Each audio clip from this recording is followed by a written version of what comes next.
Make sure to hit that like button and subscribe. All right, everyone, thank you for checking out this video. Right now what we're doing is we're going to bust into the WR450 because this is going to be part of our hybrid. I did buy this as a project as well, so I do not have two functioning quads. I have one quad with no motor, and I have a dirt bike that doesn't run. So this is definitely supposed to be Project City, right? So we're gonna go ahead and get the plastics and everything off, and then just jump right into trying to troubleshoot this. This whole process is not about how to take the plastics on and off. It's about how to get this WR running, and that's what we're focused on.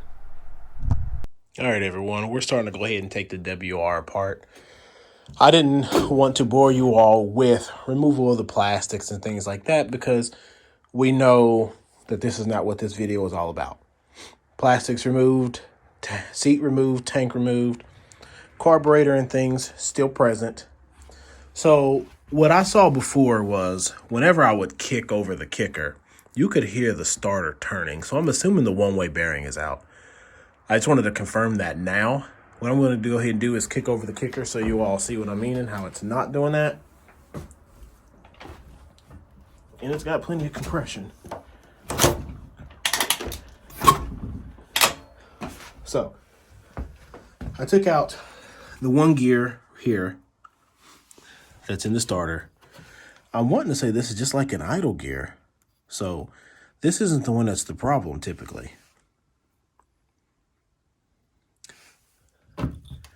So what I'm going to do is go ahead and put the jumper pack.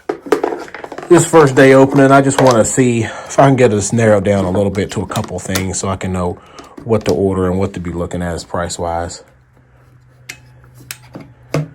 So we have that there. Power on. And reconnect it.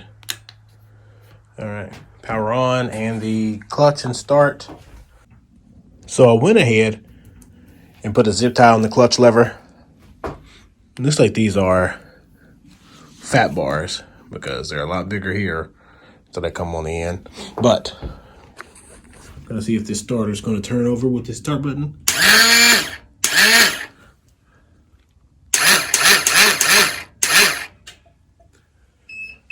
So that's not a problem. So starter's not a problem.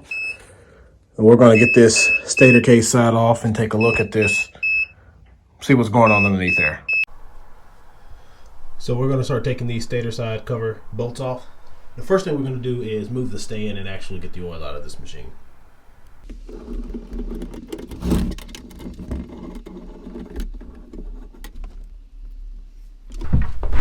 Let's find out where this oil comes out. Right there on the rear. I would guess it's about a 10.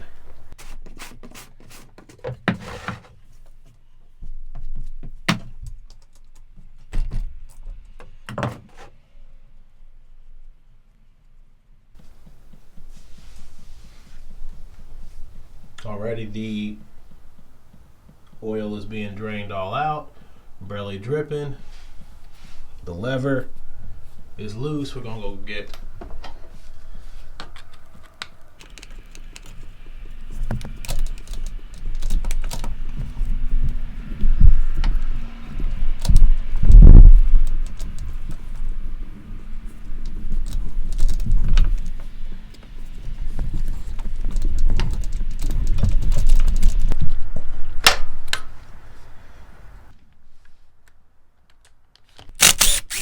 Stator cover.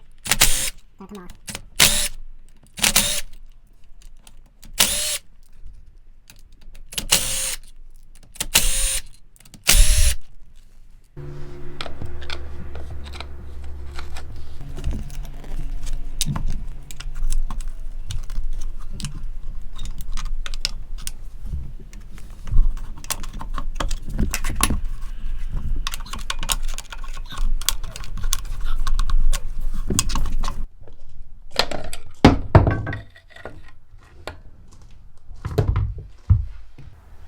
cover is off as I see some rust right here on the magneto. Might see if we're going to have to do something with that. The previous owner said that the bolts here had backed out on them. and kind of mess that up. One thing I do notice right now is that the one-way bearing isn't functional as far as one way.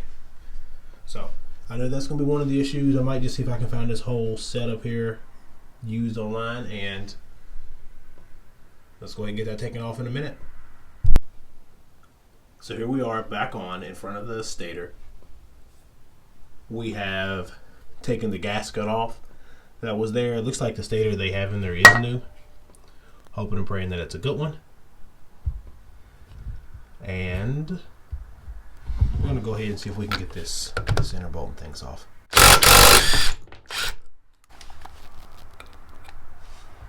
Just want to check the threads of these because I do have a flywheel puller. I'm just going to see if it'll work with this one. Doesn't look like it's going to. Nothing bolts. See, there's some problem with the starter clutch just because it does that. It shouldn't grab like that. Sometimes it'll want to work. It wants to work. And I don't know if it's just me, but it just seems like it sits when it sits up on there real tight like that.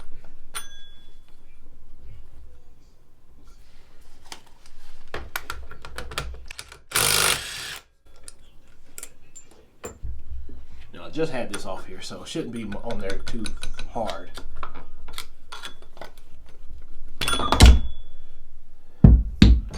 See, I can't understand why I'm getting seized up every now and then. Nothing's looking like it's scraping or gouging on the back. I mean, it's not the prettiest, but here it's the same.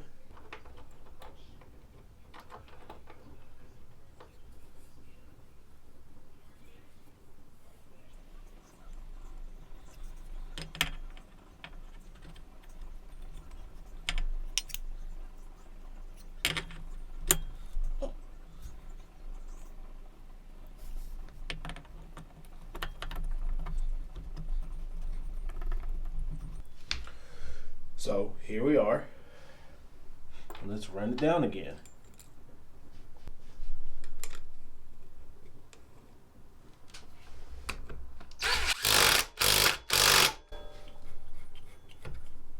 Right there. Right there. It got stuck. See?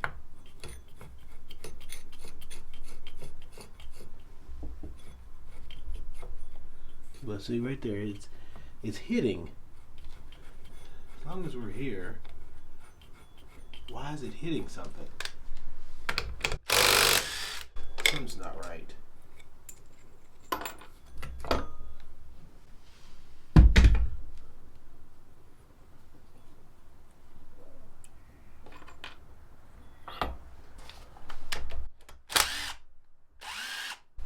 So as I stated, purchased this used, so I don't know if these are the correct bolts that belong in it, but it looks like it was catching on these bolts here.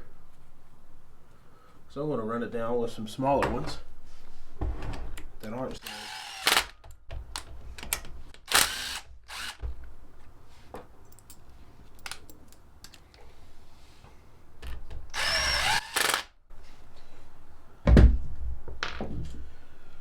See if that's going to change anything in it catching or not.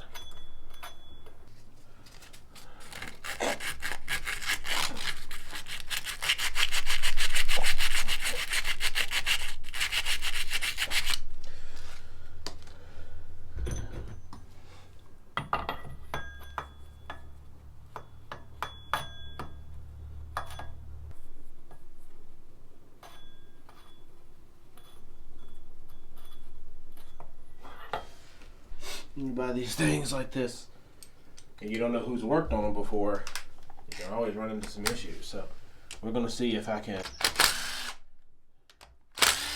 maybe get this out here. See if there's any other thing in behind it that I can mess with.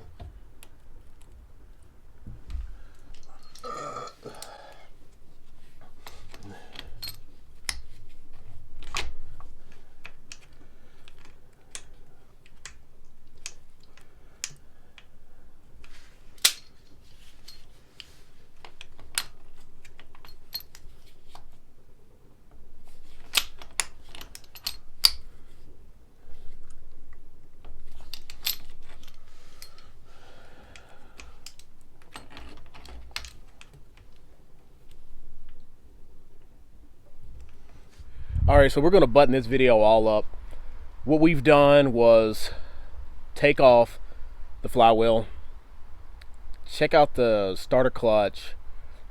The starter seems to be working fine. I did have a flywheel pulley. I don't think I got footage of that. It's just like a black circle one that you can get. It's the same one for a Raptor 660, but I just used different bolts to be able to screw into 3 of the magneto 6 bolts. So when you take the magneto bolts, there's 6 of them. Took the 3. So take one, leave one, take one, leave one, all around. And then that flywheel puller goes on there. Those 3 bolts went in, and it was able to pull that straight off with no problem. But once I had that all off, I think I'm just going to go ahead and replace that. But I did notice that the large starter one-way bearing gear was catching on the timing chain mount, or the guide mount at the bottom. So I changed the bolts to smaller bolts. That seemed to work. And at the very end, you saw that I had the vice grips, and what I did was just kind of tweak the mount a little bit. So when those mounts go on flush, it gives me about an extra, I just need about 1 millimeter for that center, I guess, rivet to be back. And it worked successfully. I didn't think I got that on the camera either. But it's been a little mess. I mean, you don't really know who works on these things when you get them. And I'm not trying to say the other person didn't know or anything, but I don't know.